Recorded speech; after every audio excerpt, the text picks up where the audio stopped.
Hi, I'm Emmeline. And I'm Kindy. And welcome to Stuff with Moms, a podcast about shows, stories, and enjoying life. All right, Emmeline, how was your week? It was great. Yeah. I'm actually planning a trip for this week to New York City. What? Yeah. So, why are you going to New York City? So my oldest brother, Ben, asked... Wait, are you going to the thing that he mentioned in his podcast? Yes. Oh my gosh. Are you really going? Yes, we're going. Oh my gosh. Emmeline, that's awesome. Okay, so my brother asked his podcast listeners if somebody would join him to go see Con, the musical. And so I finally texted him. I was like, so has anybody come forward to go with you? And he's like, no. And I was like, well, I'll go. And he's like, what? Yay! So we last minute booked the trip and planned it all out yesterday. Oh my gosh. Holy crap. Because when is it? We're going to be seeing the play on Friday. So. Oh my gosh. Next week. Next Friday. So. That's cool. Trip planned. Yay. We're gonna are see. You spending the night or anything? Yeah. So we're going to be there for 3 days because neither of us have been to New York City before. And we're going to do a couple museums and it's going to be crazy. We're going to go see the play. I'm like, I want to see a jazz club. So we'll go to a jazz club and yeah. I'll tell us all about it next week. We'll get a fun story time there. So that's awesome. What about you? That's so exciting. Well, I'm not going anywhere. I am staying home. I got to enjoy sick children. Aww. And let's see, Monday I think I had them both home. Tuesday they were both home. And then Wednesday, I was so fed up, I sent Anders to daycare, and I think I had to keep baby Emmeline home because she was struggling. She was having a hard time. She had a combination of croup, an ear infection, and a sinus infection. Oh, so this kid has been miserable. Yeah, for quite a while. So she's finally getting over it. She's not coughing as much. And I didn't get as much work done. So I get to work more hours this coming. So I don't get to party. I get to work more hours because I got to make up for my less hours this week. Oh, sad. So, yeah. Well, if it makes you feel any better, on Friday I wasn't planning anything exciting. And then Saturday rolls around and it all happened. So that's awesome. Yeah. That's awesome you're going to go because I know that he was saying how excited he was. And I love the fact that it's the oldest sibling hanging out with the youngest sibling. Or I guess not second to youngest. Jen is the youngest. Yeah. Second to youngest. Yeah. So, but still, that's awesome. That's well, good. I'm glad your kids are feeling better. Yeah. Thank you. No. So I'm going to ask, do you know what is happening on June 2nd? What is happening today? There are multiple holidays, but the one I want to talk about is Janice Day. There are these crazy, insane, obscure holidays that happen, and I'm guessing every day. Would you concur that it's pretty much every day? Oh, yeah. There's always a weird holiday. So I'm glad that you found one for us. Yeah. For obscure holidays with moms. Yeah. So this is one where this name was pretty popular in the 40s and 60s, and then it started to not become popular. So what happened is 1984, Janice Lawrence Braxton wins the Women's Basketball Coaches Association Player of the Year award for her basketball skills. So it's okay, there's a Janice. 1995, Iskwewak, I'm probably pronouncing that totally wrong, Yauni Wahkomakanak. We're going to put notes in the show notes because Toronto's women's press publishes Janice Acoose's book, and I'm not going to repeat that. And then 1995, Janice Burgess. So there's like all these other Janice things happening. And then finally let's see here. Where is it? Where they made it a national holiday. It doesn't So is it say a United States national holiday? Yeah.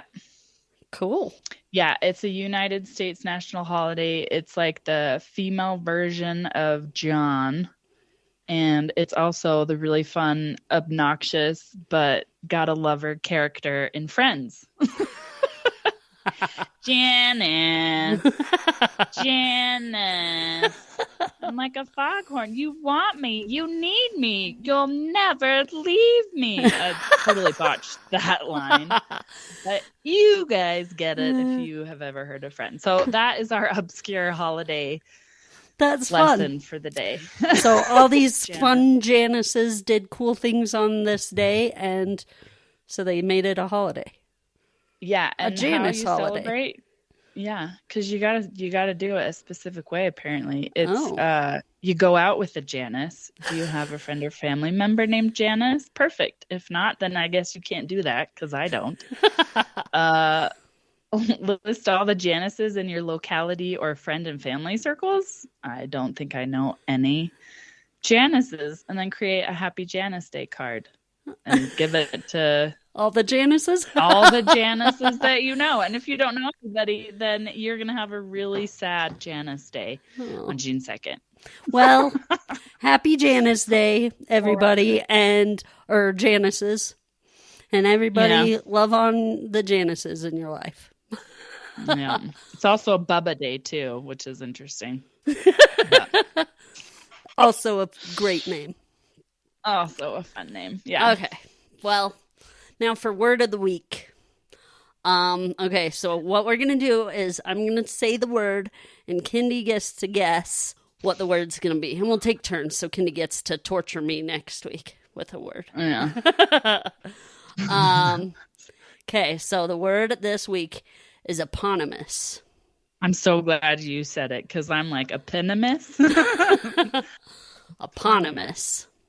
So what do you think the word? I'm pretty sure that it has nothing to do with a hippopotamus.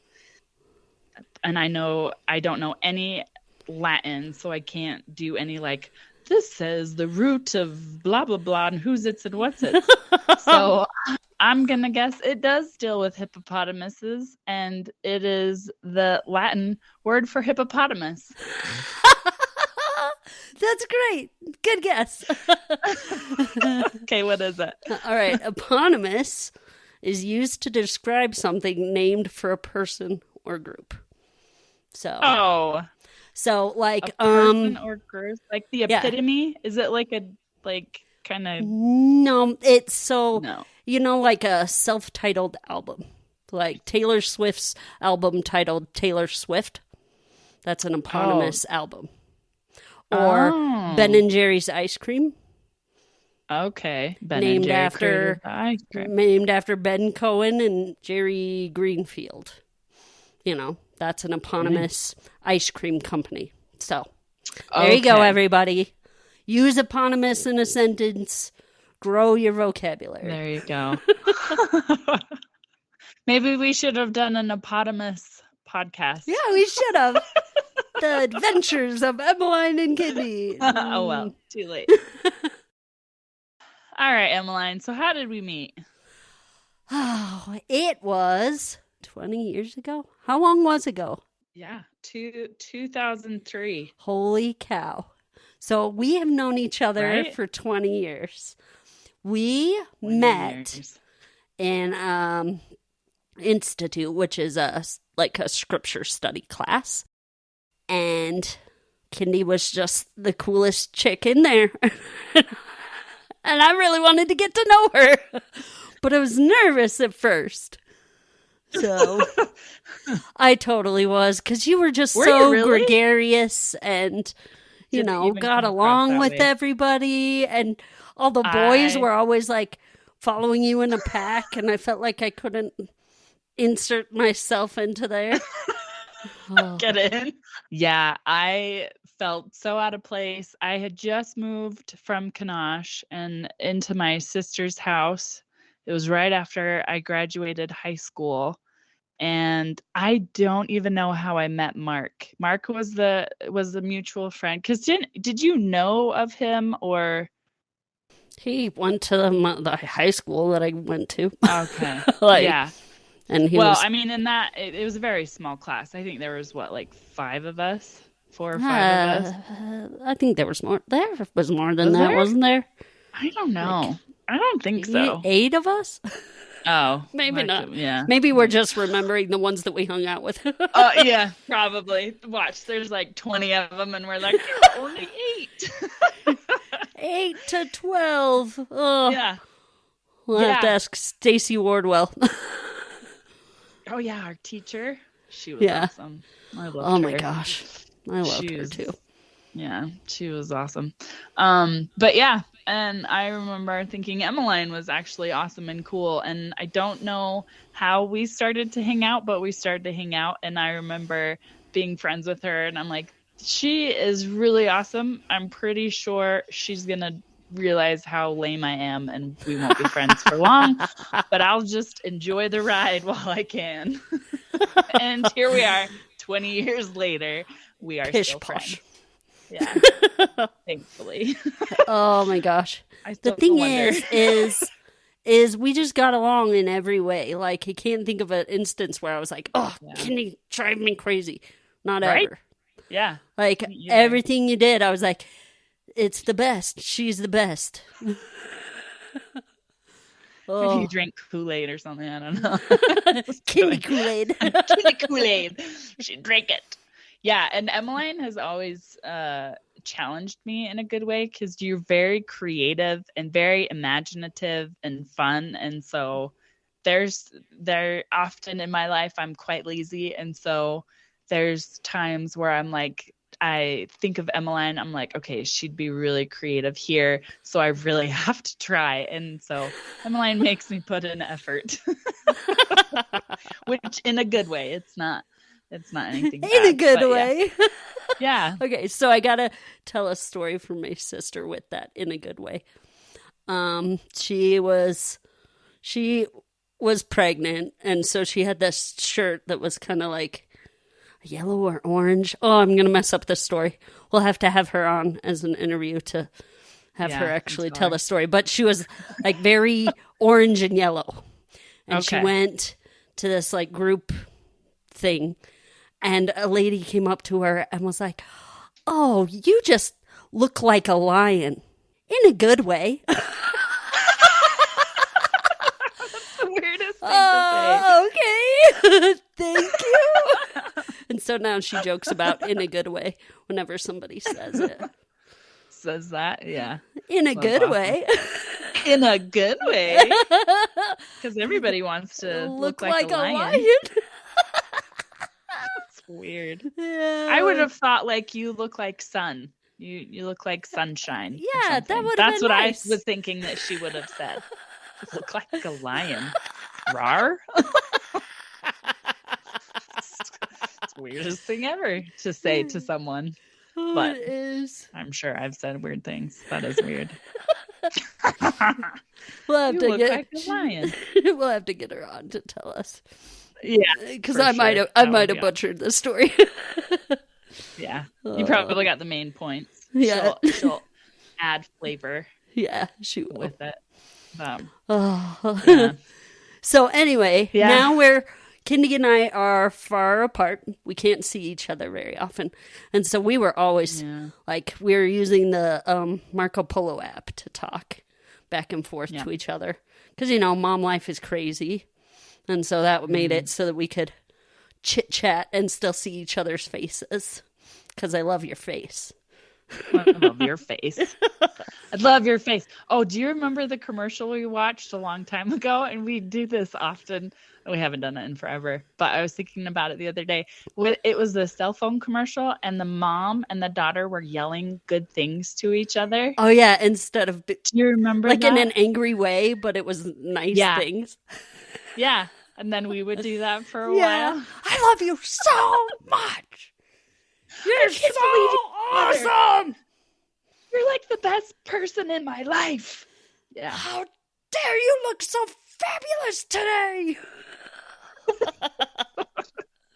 Yeah, me and Emmeline did that for a while, but we did. Yeah, so we like each other's faces, and now we get to see each other's faces and talk to each other every week. Yes, and it's going to be awesome. So we wanted the podcast is mostly for us, but you guys can be here too. Yeah, you can come along for the ride. We'll let you. So what we want to do is a couple of segments. We're going to do a children's book with moms. So this is one that we want to recommend.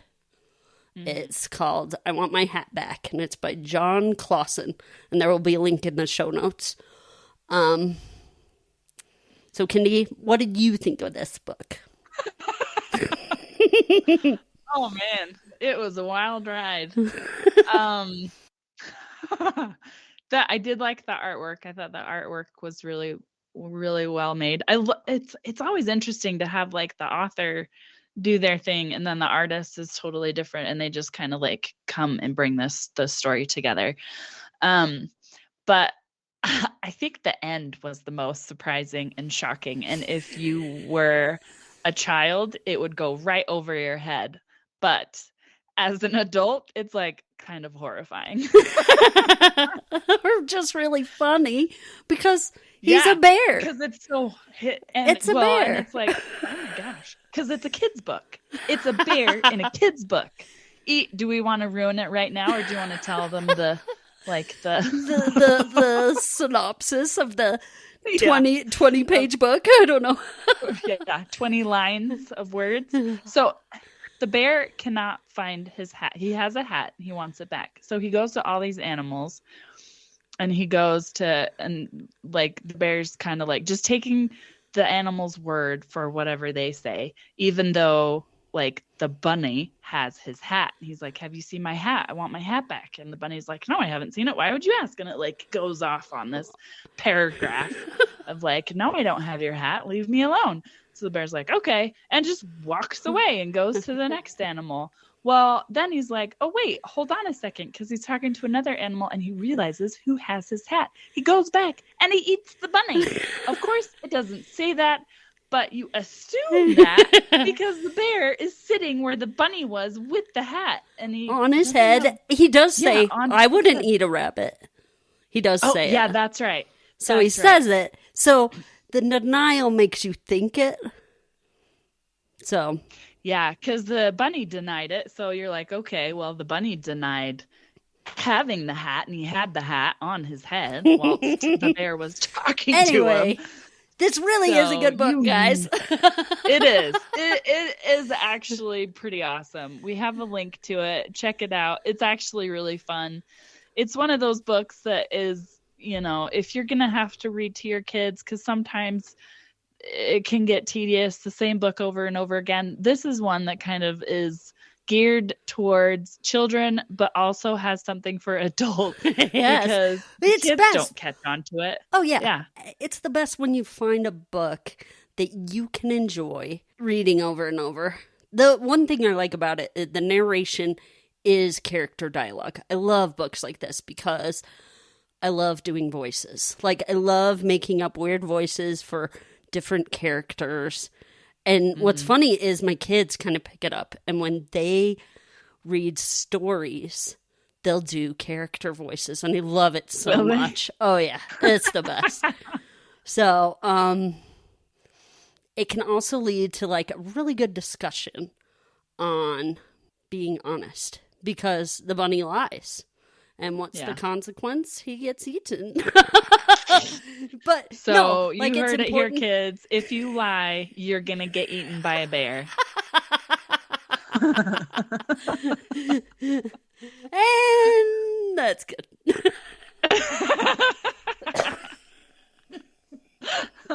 Way to end it. No, you were saying. Oh no, It's it was about awesome. being honest. It is. It's a discussion you can have if you want to afterwards.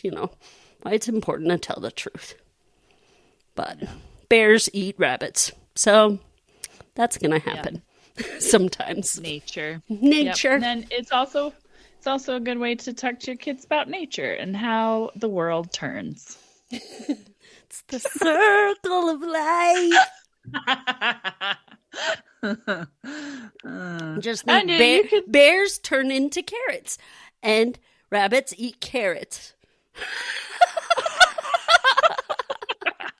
I'm just kidding. I'm just That's awesome. Okay. Yeah. All right. If you could even talk about what kids' hamburgers and chicken nuggets are. I mean, why not? Bears are eating rabbits. You eat animals too. Now everybody's going to turn into vegetarians that listens to our podcast. Meat is good. I don't want to eat bunnies. Yeah, because you're going to turn into carrots. Everybody knows. We're all going to be carrots one day.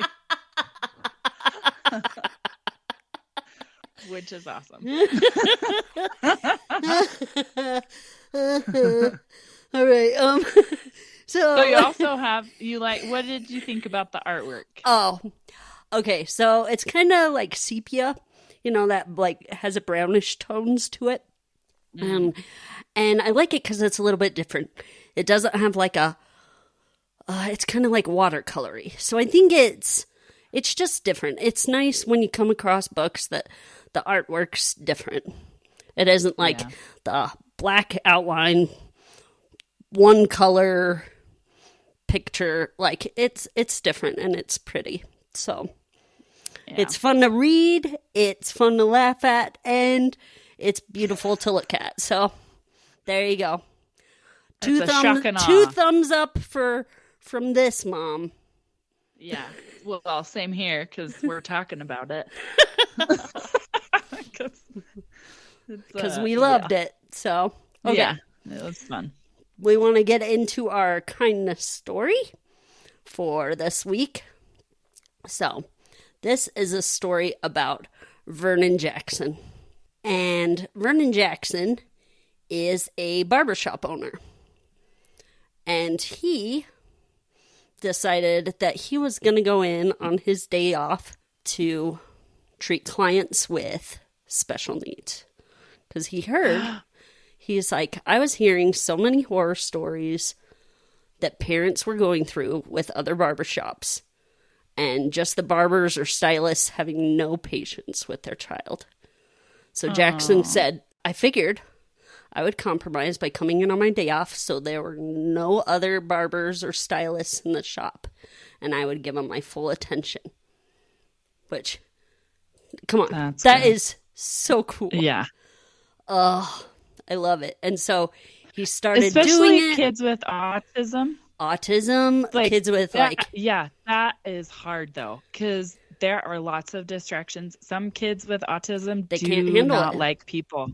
They cannot handle everything that goes on that involves other people. Like their movements, their noises, like there's just way too much. So that is just by himself. That's awesome. Yeah. So not only does he work on his day off, he does it for free.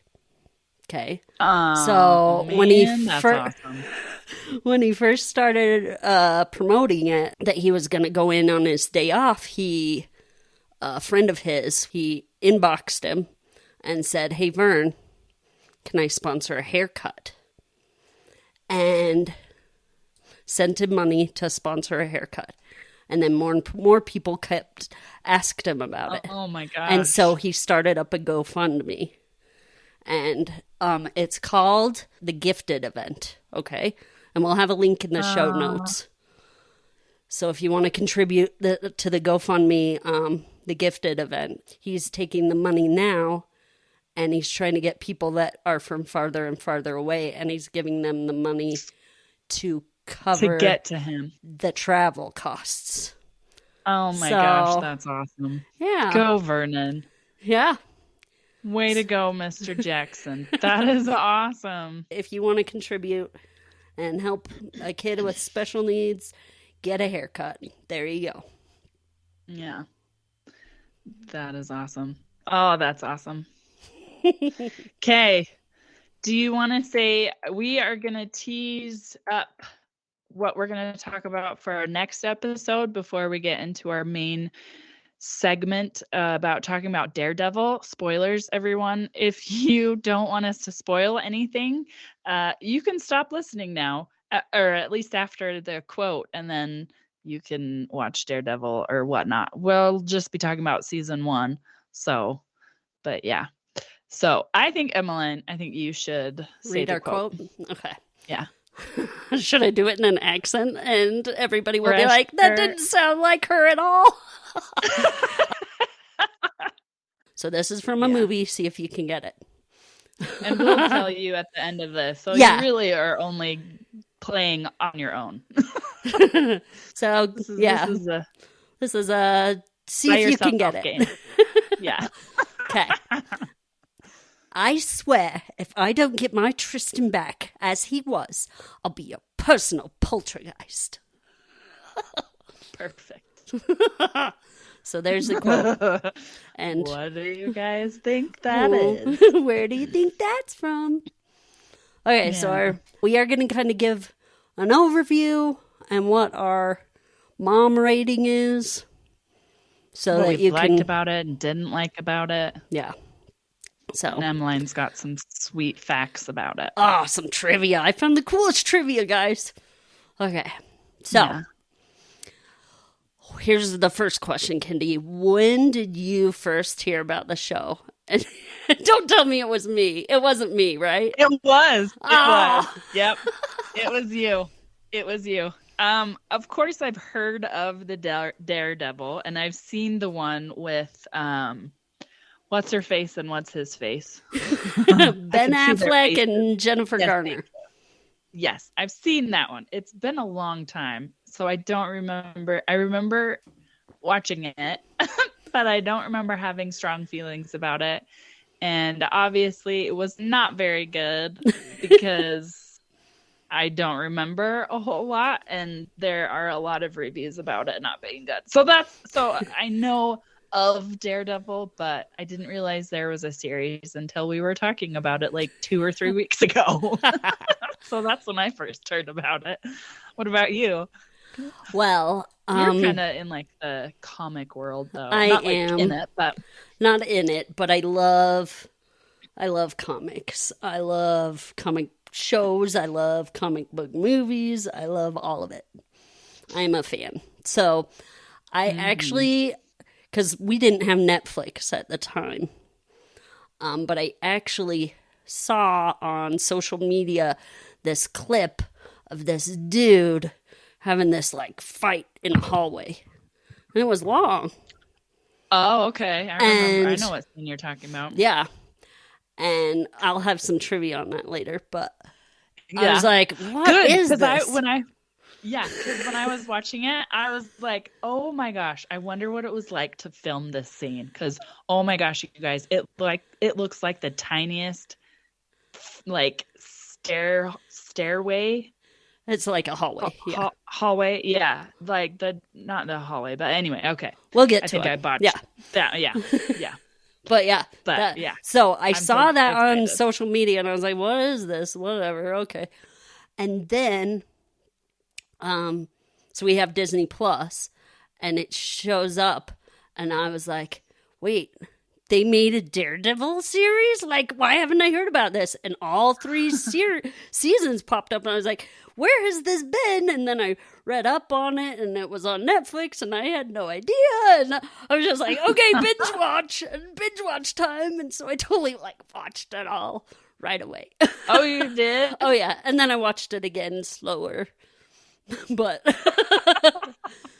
with people. So good. It's so good, guys. Yeah. But let's So that will come later, and if it's mom approved, because there's some caveats there. It's good, but there's caveats. So okay. So season 1, how would you summarize it, Kindy? I don't know if you want me to.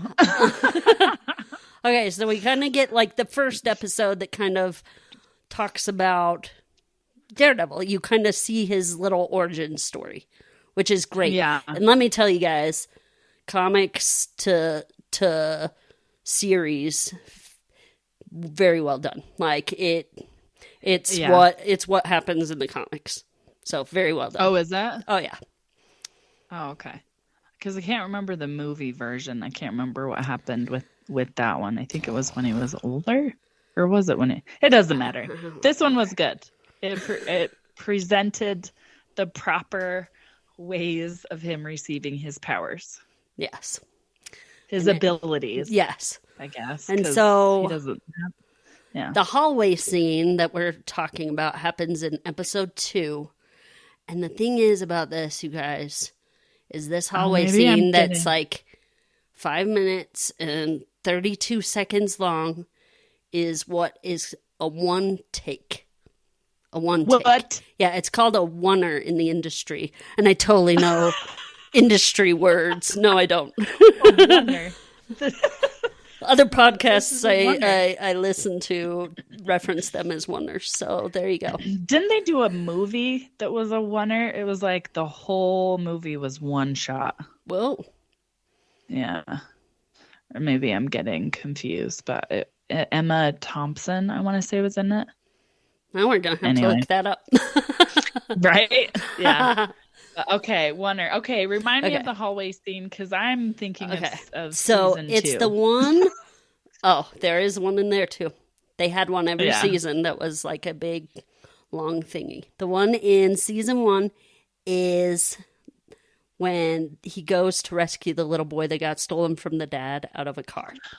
Oh, that's right. And Okay. the Russians took him because they're trying to draw Daredevil to them so that they can, take him down. Yeah. And like, it worked. Draw him to us and not actually get him. Yeah. But it's so elegant. It's so good. But I do have some cool... Here, I'll read one of the quotes that Charlie Cox, who's the guy that plays Daredevil, he had this to say: you can't plan anything. You can't plan how you're going to take someone down, really, he said. You have to just prepare yourself to be as quick and as powerful as you can be. Well, all the fight scenes on television come down to like learning choreography. And the great thing about doing a one-take scene is you don't have to act tired, because you are tired. You are tired. And then he goes on to say, if you were to get into fights that lasted that long, you would be dying. You would be so out of breath. You wouldn't be able to get in air quick enough. I just think that's such a smart piece of choreography, because I think other people might worry that it takes the tension out and you lose the drama. But I think the audience feels more riveted because it feels truer to life. More like what it's like when you try to fight someone. He said it perfectly. So, good on you, Charlie. Yeah. Good job, dude. Yeah. Yeah, and that is something that I did enjoy, because it's where I think was there one more door with bad guys in it, or what? Maybe it was. And there's like 4 doors, and they're all bad guys are emerging. He runs in this one and flips and doops and rambles. You can't see him because the camera is just in the hallway, but you hear all these sounds, and then he throws them out into the hallway and fights. And does it make you think like what like stage crew is behind the doors, like whacking stuff with like boards on the ground and crashing glass and. Yeah, it is very good. And then when he's done fighting, he takes those big breaths before he goes into where the kid is being held.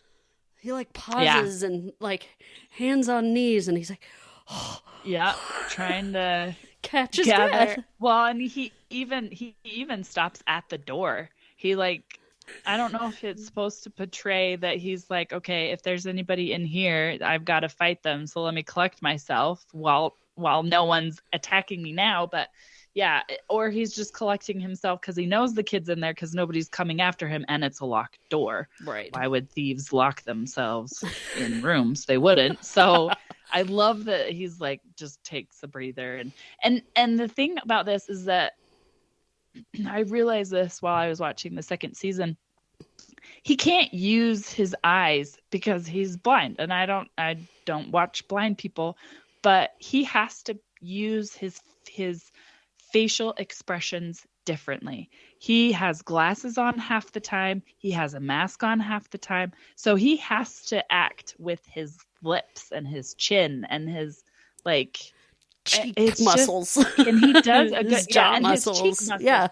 Yeah, tightens them and untightens them and it's interesting. Yeah, but that was just something that I noticed. That it's like you kind of have to act differently. Yeah, you know, because you can't do it with your eyeballs with like moving and stuff. And I probably should have rewatched season 1 because I'm really loving season 2. So oh, it just gets better and better every episode. Yeah. Oh my gosh. Fun fact about season 2 is they either verbally reference or like reference the next episode's title. Yeah, in every episode. So watch for that. Okay, I'll have to watch for that. As we get further along in season 1, we meet a new character, Vanessa. I don't remember her last name. Vanessa, the Wilson Fisk interest. Oh, and Wilson Fisk. Oh, and Wilson Fisk's like henchman. Yeah. Oh, do we love him? Okay, we hate them because they're awful bad guys, but we love them because the acting these people are doing. You guys, I cannot tell you, the acting in this show is so amazing. Like, well, you love. I actually kind of disagree with you. Oh, there, really? But go ahead. I love the acting. I'm like, everybody did such a good job. It's so good, but it made me feel like I was like reading the comics all over again. You know, it's so good. Yeah. Oh yeah.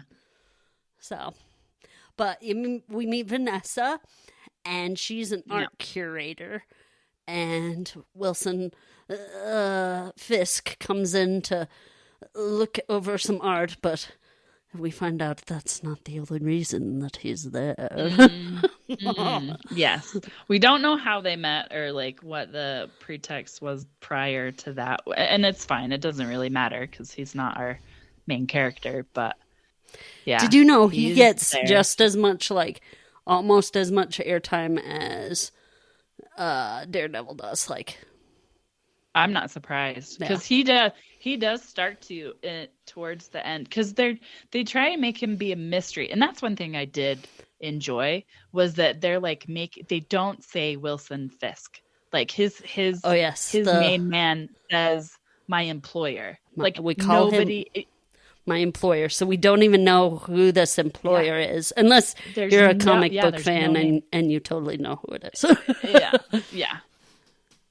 But if you're like me and have no idea about this world, it's kind of fun to like have this ominous person that you're not even allowed to know his name or you'll be killed. Like, this is how scary this guy is. And I don't know, it's almost risky because it could backfire because you're like, that guy? You're afraid of that guy? But he actually is kind of ominous, but yes. Anyway, I thought that was really clever. A guy pulling the strings. Okay, so did you want to talk about that scene? The Wesley death scene? Oh man. Yeah. Did that? Like, shocked I was not. The crap out of me. Yes. I was not like, expecting that at all. at all. I was like, somebody's gonna wake up from a dream. They're gonna be like, psych, and pull something. But like when it ended and the next I'm like, this is seriously how this is going. Like that, it was kind of perfect because like, holy crap. Okay, so what happens, guys, is Karen gets abducted because she knows secretive information, and Wesley's like, okay, I'm the only one that can do this. I'm gonna help my boss. You know, Wesley finds out that Karen knows that Fisk's mother is alive and knows where she is. She's in a home. She can corroborate a story that Wilson Fisk is a psychopath. So, not a psychopath, a psychopath. And so that was awesome. So Karen finds out, and so Wesley's like, okay, I'm gonna take her out. Like that's what I'm gonna do. He takes her to this creepy warehouse. And Karen's scared out of her mind. He like holds a gun to her back, puts her in a room, sets the gun in front of the table at her, and then starts talking. And I'm not gonna get this. Actually, like everything's fine. We're just gonna figure out what you know. And she's like, no, he's gonna kill me. Like I know this is gonna happen. And oh my gosh. Yeah. And then and then he's like, I want to offer you a job. Like, what? But you don't want to work for Wilson Fisk either because he kills off the people that work for him. Yeah. So it's like this is like a temporary job and the only way to get out of it is by death. There you go. That's it. That's your job description. But yeah, do what we want and then die. He gets distracted by a phone call because Wilson Fisk is calling to check up on him. And she grabs the gun and just uses all the bullets.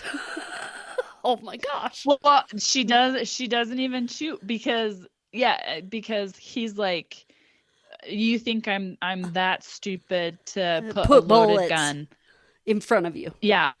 In front of you. And she's like, I know what a loaded gun feels like. Man, we should, because I think there's a backstory for her that we just don't know yet. But I mean, the Emmeline knows about, but I don't. So I ruined it. Oh, yep. That was totally intense. Yeah, totally shocked me too. Yeah. I was like, "What is going on? Oh my gosh!" Yeah. I thought for sure, like somebody's waking up from some dream, or this is like scenario number 1. They're gonna show it again with scenario number 2, or I don't know. Okay, so but alas, character that I know you really liked, Claire Temple. Yeah, it was played by Rosario Dawson. Mm-hmm. So, what do you want to talk to her? Well, so she comes into the season via Daredevil is in a dumpster, completely destroyed, almost like near death. Oh yeah, sliced up and just beat up. So a neighbor finds him. So this neighbor gets her, and they both bring him up to her apartment, and she happens to be a nurse. And so she's starting to like examine him. And so she ends up being like his clean up fixer person. He doesn't when he gets beat up name. Oh, she calls him Mike. Yeah, he doesn't. Mike. So, that's right. She calls him Mike. Dated a Mike or something. Yeah, she dated a Mike, but this is actually a little comic book fun for you. Daredevil in the comics says that he has a twin brother who isn't blind named Mike. Whenever like somebody is on to his Daredevil secret, he's like, "Oh, that's my twin brother Mike that can see."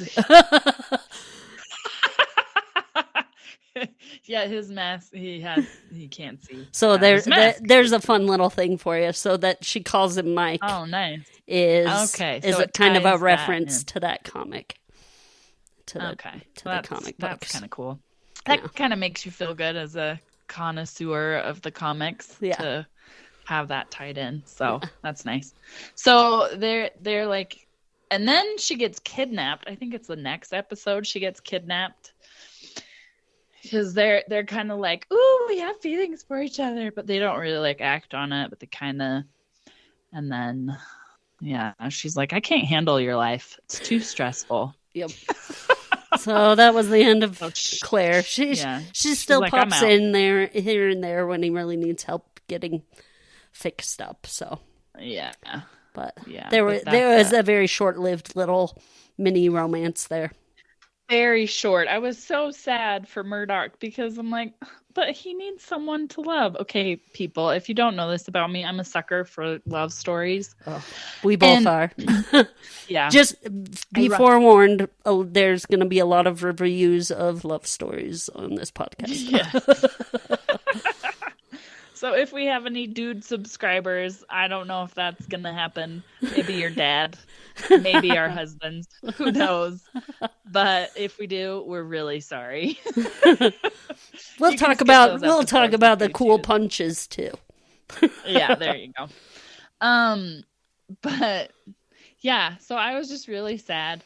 And I think it was also a time where like everything seemed hopeless at the time for Murdoch, yes. And he like things were just so awful and getting worse. And I was like, but he needs some love. He can't do this alone. Oh, because his mentor comes in and is like, you have to kick everyone out of your life. You can't have anybody.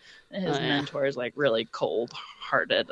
And I feel like that, like, it just throws in the storyline of like, others give you strength. Like you can't do things on your own because that's not realistic, and that is just depressing. Yeah. Like in real life, we can't do things on our own. We need our teammates out there, our crew, whatever you want to call them, your support. Yeah. You know, yeah, it's good to have support. Yeah. So I was glad. So I know you love this. You rave about it. You think the acting's good. There were times where I felt like it was not good. Charlie Cox, he is a good actor. Or maybe he's not. I don't know. I've only seen him in one other thing. But knowing the other thing that he's been in, it seems like there are some lines. Well, and it wasn't him either. Like, I don't know. There were some lines that he would say that it's like they just fell flat. They didn't seem like they were in Daredevil or in the other show you're talking about. No, in Daredevil. Okay. Yeah, and then and there were some scenes with Karen that I thought were, I don't know. I think I was bringing some prejudices into it, and yeah.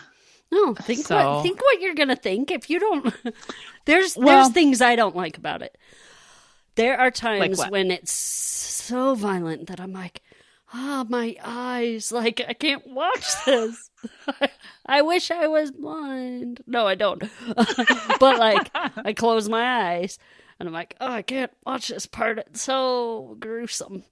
So yeah, those are the things I don't like about it. I mean, the part that I do like about the violence, that sounds weird, is kind of just to show how, scary a world that it is, Yeah. It kind of makes in his Hell's Kitchen, how bad it is. Yeah. Yeah. It kind of makes it, instead of just like talking about it and not feeling like it's really happening. Because like when there's like newspaper articles that reference it, you're just like, okay, whatever. But like they show it. They show the gruesomeness and the blood and the splatter, little kid and being kidnapped right in front of his father. That was awful. And the women getting almost shipped off for whatever. I'm gonna guess sex trafficking but Daredevil comes in and saves them.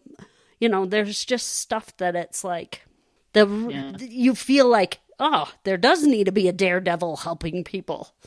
So yeah. So that's what I do / don't like about it. Yeah. But I love it. I love how one of my favorite things I love about it is the bad guys are like bad guys. You're like, wow, that's a bad guy. He's a bad guy. They're good at being bad guys. Yeah, they are. Yeah, Okay. that is true. Oh, you know who drives me crazy is that accountant.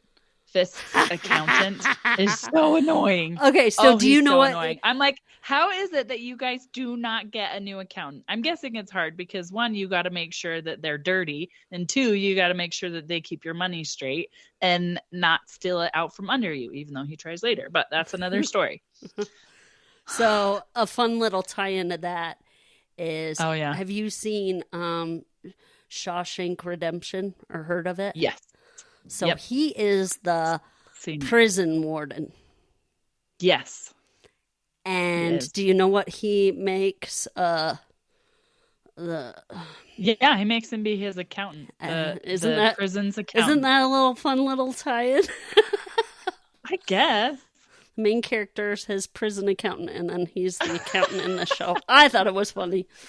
Yeah. I'm like, oh, that's so funny. I think I was just so thrown off by his character, and I think they do it intentionally. He just is chatty and annoying, and you're like, why are you in this group? Like, you have... I don't know. Maybe he thinks he's untouchable because he deals with the money, and he might have said that a few times where he's like, watch out, I might mess with your money. No, he wouldn't say that because then he's going to get murdered. Like, that's the other thing. Why are you so dumb and you keep talking when you could get murdered? Like, and that would be the end of your existence. Like, you would die. Yep. I don't know. I think they did it on purpose because he is annoying. So annoying. But... Okay. Yeah. Did we want to cover any other main scenes in season 1? I don't know. We've probably talked about it enough. I'm just trying to think, what else? Oh, you want to talk about the end of season 1 when you were like, what is going on? Why is this happening? Yeah. Let's talk about it. Okay. So Foggy finds out that Matt's, secretly being this vigilante. Yeah. And he's like, because he finds him practically betrayed. Dead. Yeah. And Foggy drags him. He's like, take me to Claire. And so Foggy drags him to... what he says? I forgot he said or that. Call Claire. Anyway. Yeah.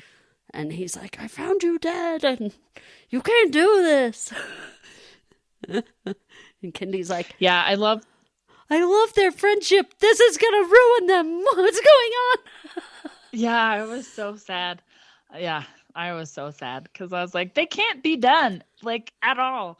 And I do love how they labeled the episode. They called it Murdoch or Nelson versus Murdoch. I thought that was pretty Nelson clever. Versus Murdoch? Oh, okay. That is clever.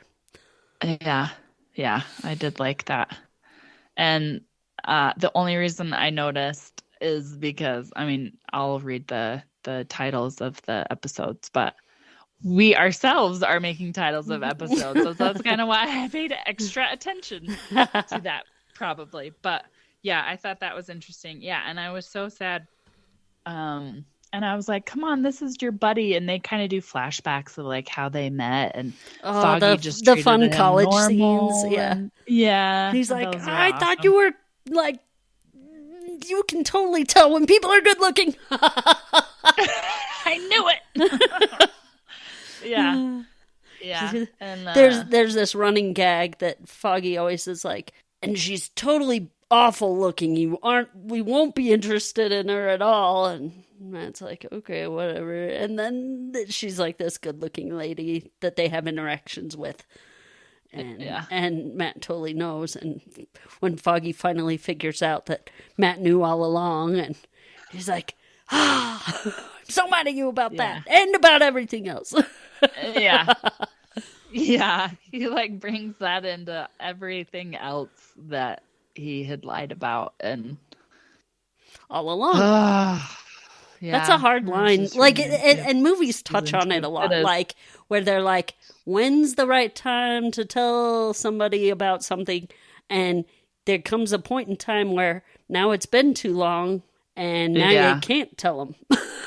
Well, and then but it's better. Tell them, their life is in danger because they know you're a double agent and their life is in danger because They know. the bad guys are always, So they're, because it's that dynamic of not telling them because it's safer for them, but also wanting to tell them because you're close to them. Yeah. Kind of battle. Yep. Yeah. But we love Foggy. So, just so you guys know. Yeah. He's one of our favorites. Do you know what he's from? When he popped up on screen, I was like, oh! Oh, no. What is he? Where is he from? She's All That. He's the best friend of Rachel Lee Cook, but Lainey Boggs? That's her name in the movie. Name in the movie. Remember when Paul Walker points out, "Hey, date her," and Freddie Prinze Jr. goes, "Oh my gosh, Lainey Boggs." I am thinking of a totally different movie. You know that? Oh, I was thinking of the soccer one. What's this? Bend it like Beckham? No, not that one. She's the man. She's the man. Oh, she is the man. That's what I was thinking of. Oh, that makes me so sad. That makes me so sad. I didn't even recognize him. Oh yeah, he's the weird girl's best friend. Yeah. When he popped in, I was like, awesome "Oh, I love him! I love him in that movie too." I know, same. His character. Okay, so She's All That is kind of a classic. You can still see that because I've watched it many times. There's good moments. There's totally music that I still listen to because of that movie. And I think about Oh, really? Oh, yeah. Takes you back. I'm like, oh, kiss me. I love that song. Kiss me. And on the something with barley. I should look up the lines. Bearded barley? I have no idea Bearded barley. That's what I say when I sing it. Ring. Do you know what we should have? Is a segment about wrong lyrics that we sing. We should. I like it. Especially that one that you brought up to me. I'll have to find it in our Marco Polo because now I can't remember the song. You're like, good. This is what it sounds like it says. And it doesn't at all. But it was awesome. Okay, so Mom approved. Okay. Who would we let watch Here's our rating system, folks. Okay, so I would not let your kids watch this. If you are thinking about it, I would say watch it yourself before you're like, kids, you can watch it. Because pre-approval needed. Definitely. Because it is so violent, guys. It is. There is a scene where Fisk literally beats the Russian's head with a car door so much that he severs the head. And then there's another scene that's very bloody where the beginning and the end is very intense. It's very intense. But it's Emmeline's favorite episode. So this guy walks into a bowling alley and there's preamble, but towards the end of the beginning of this scene, he beats the guy's head in with a bowling ball. And then at the end, let me tell the end. Skewers his own eyeball head. With and the metal. You see like this blood squirting out. Like gosh. It's awful. Yeah. So those are the parts where I hid my face. Yeah. So you're definitely going to need what did I say? Pre-watching. Pre-watch if you're thinking about it, but it's a grown-up thinking show. About having your kids watch it. Yeah. Definitely, it's like one of those MA 14 or MA 19. TV MA 19. Yeah. So there is some swearing. It isn't very prominent.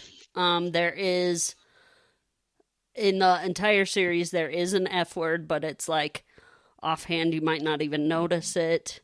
There's mentions of drugs and sex. You don't ever see them done outright, but it's talked of and you see like starts of things.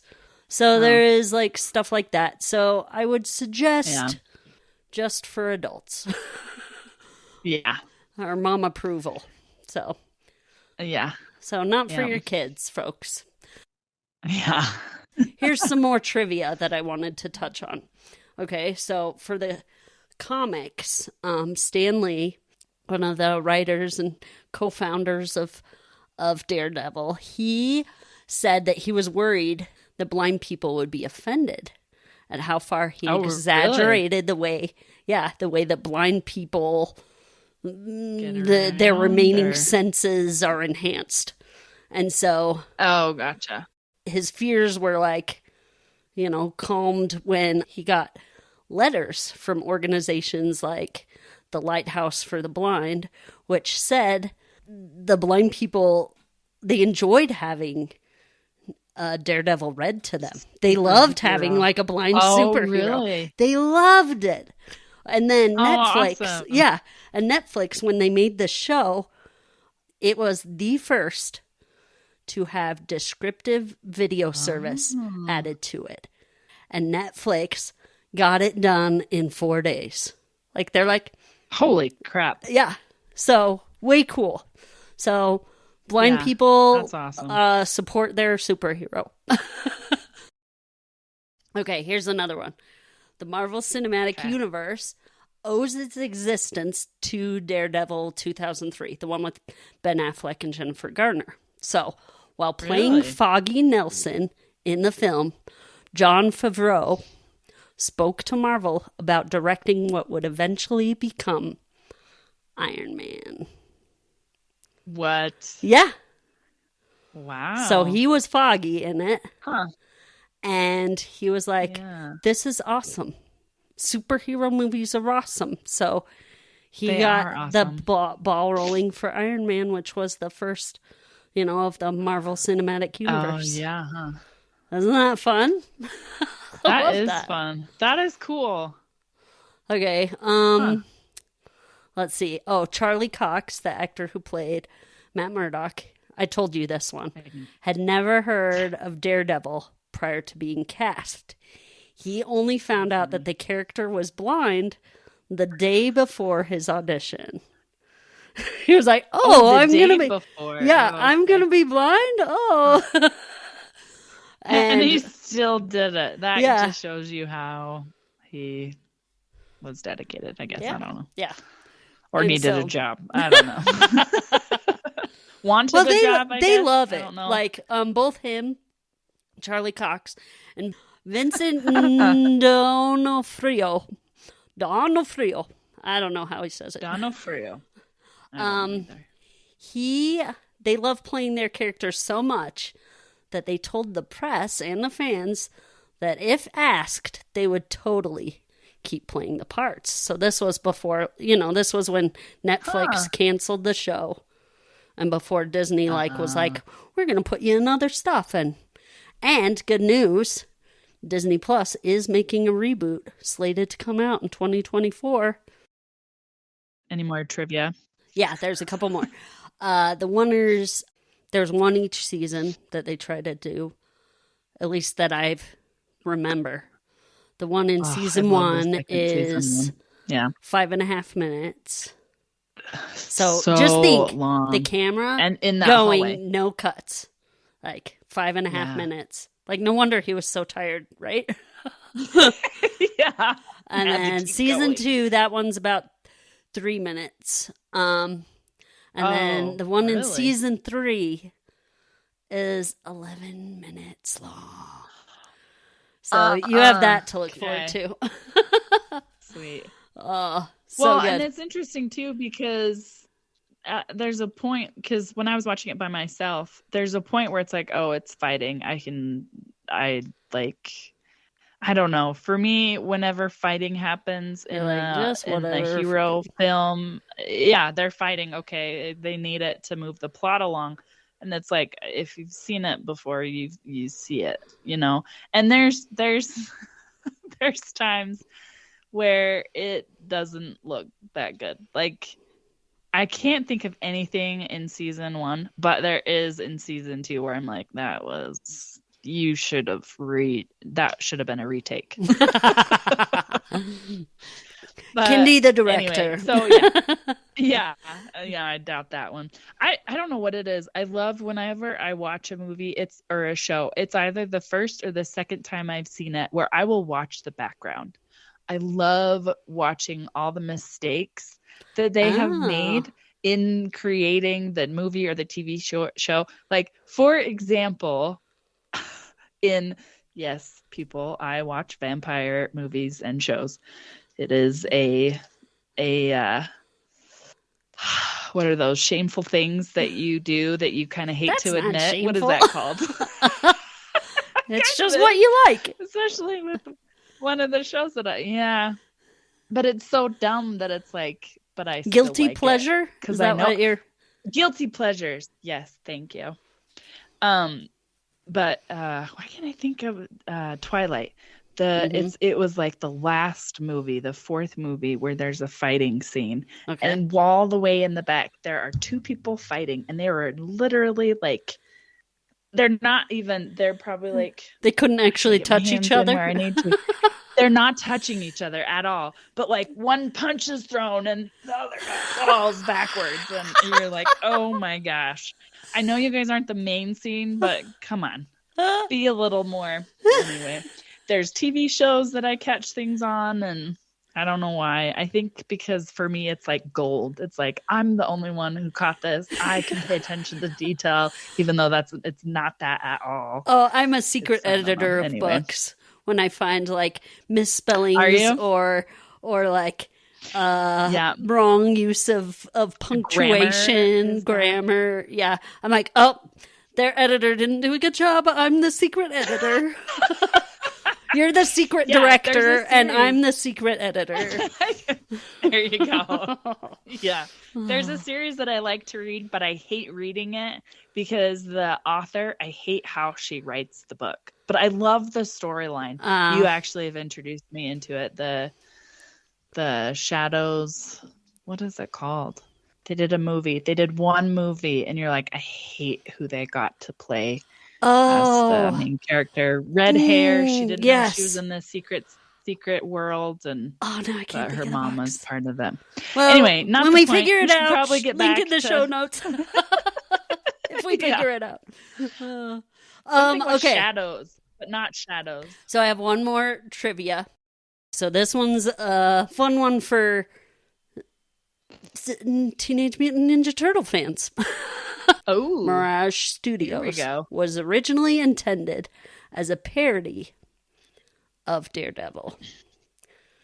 So, really, in the Teenage Mutant Ninja Turtle origin, after the traffic accident where Matt Murdock saves the old guy and gets radioactive ooze spilled on him, that same ooze that goes down into the leaks down into the sewers and mutates the turtles. Why are there 4 turtles in the sewer? Like, it's cool. Yeah, I have no idea. Cool. No, it is. But I just realized they escaped. Turtles. They escaped from a little. Somebody bought them at a pet shop and dropped it, and in a fight, and the turtles fell into the sewers or made their way to the sewer. So the same ooze falls into the sewers and mutates the turtles. The turtles' mentor, Splinter, is a take on Daredevil's mentor. Do you remember his name? Stick. Yep, Stick. So, splinter of a stick. Clever. a little stick. A splinter. Okay, so Daredevil fights a mysterious group of ninjas known as the Hand, and the Teenage Mutant Ninja Turtles' nemesis are known as the Foot. The Hand? The Foot? So there you go. That is hilarious. That's a little parody for you. I love Daredevil, guys. Violence. That's the part where I'm like, But I love the acting in it. It's so good. And I love comics. I love comic stuff. So Yeah, all the things. All the things. Okay, real quick. This story popped into my head, and I know it's kind of out of place, but while we were talking about like movie or music lyrics that we couldn't think of, this week I have had a song stuck in my head, right? Uh-oh. That I've been singing like while I've been at work and around the house and with the kids. They're like, Mom, you're weird. So I always love bad guy songs. And Ursula's song in The Little Mermaid, you know, when she's trying to convince her to give her voice. Yeah. I was thinking about it and I was like, she gives her kind of like a time limit. She's like, I don't have all day. You need to make this decision. Like, so if you ever come across a person that's trying to sell you something and they're like, you have only this amount of time. This happens on like websites. This happens in real life where they're like, often. Well, I'll give you this deal, but only for a limited time. Think of them as an Ursula. Okay. They are an Ursula to you. Now, I was also thinking a little bit more deeper about it. And Ariel, she's a shopaholic. If you think of her song where she's talking about all her gadgets and gizmos aplenty and who's its and what's its. What does she say after that? I don't care. No big deal. I want more. Yes, she wants more stuff. She's a little shopaholic, and she goes to Ursula, who's this like salesman, and is like, okay, but you only get it for a limited time. And but she's not wanting more stuff. She's wanting more out of life. Like she's realizing that the stuff is not satisfying. She wants experience. She wants connection. She's not getting it with her family. She wants to be where people are walking on land. I don't know what metaphor that is, but I don't know. I think she's a shopaholic, and her biggest it is a good her biggest purchase is a man. It's a man. She has to give her voice. That's her credit card. Her credit card. Yeah. So if ever you're feeling like you're getting badgered into buying something, call them Ursula and walk away. Yep. Because otherwise you'll get dragged across the coals and turned into a little seaweed thingy. Yeah, we don't want that. But man, I love that song. It's a good song. You know what? Never underestimate the importance of body language. Yeah, that is good. It's such a good song. Is very good. It is. It's very clever. Another good bad guy one is Scars, where he's gonna take over. Be prepared. Yeah, be prepared. That's one that I like. I love that one too. Be prepared. I used to know. Well, I didn't all used to know. Me and Kelsey would sing it together all the time because we loved that one. Yeah, together. We sing it, but we didn't know the part where it was like towards the end and they got like really quick. Yes, our teeth and ambitions are bad. The butts of the hyenas. I thought that was waving funny. Back and forth. Yeah, music. Oh, so good. Good stuff. Yeah. All right, Disney was very clever in those songs. They were. Yeah. All right, guys. So our next episode, if you haven't guessed what our movie quote was, I swear if I don't get my Tristan back as he was, I'll be your personal poltergeist. The movie is Stardust. Yep. And yay! Maybe you'll recognize somebody in there if you watched Daredevil. Yeah.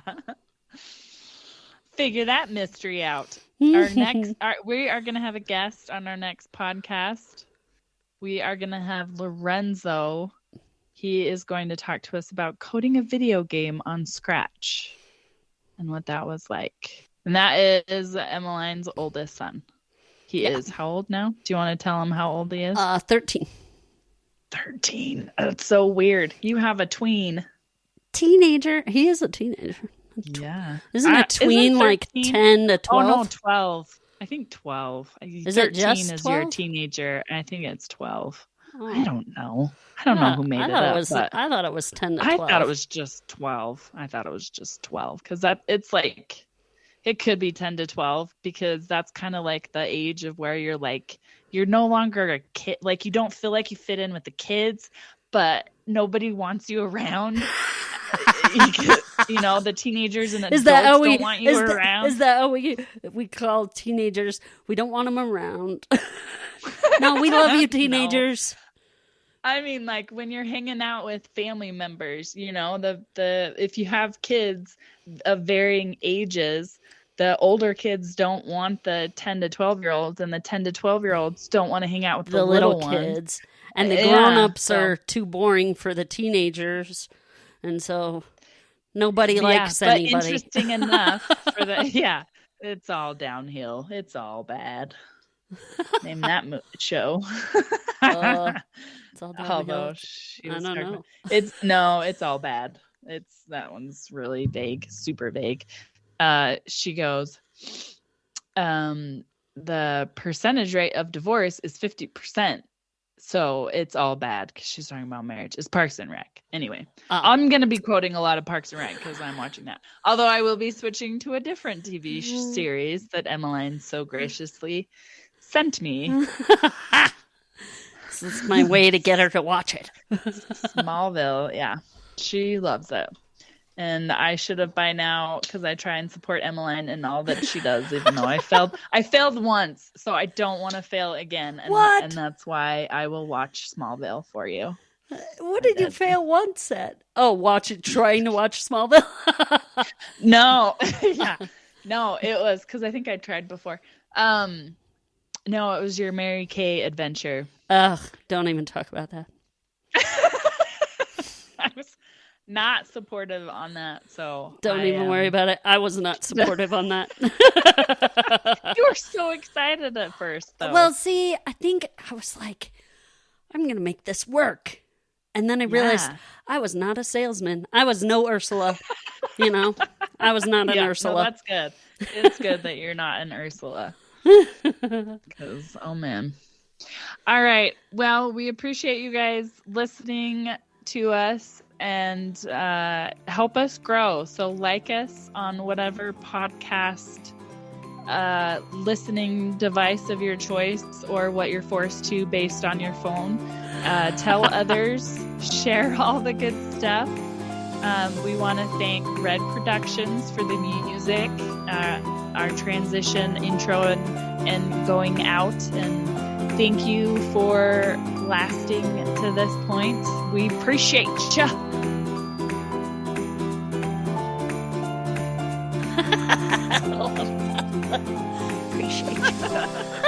Appreciate you. Yeah. Oh. I'm 50. 50 years old. That was long.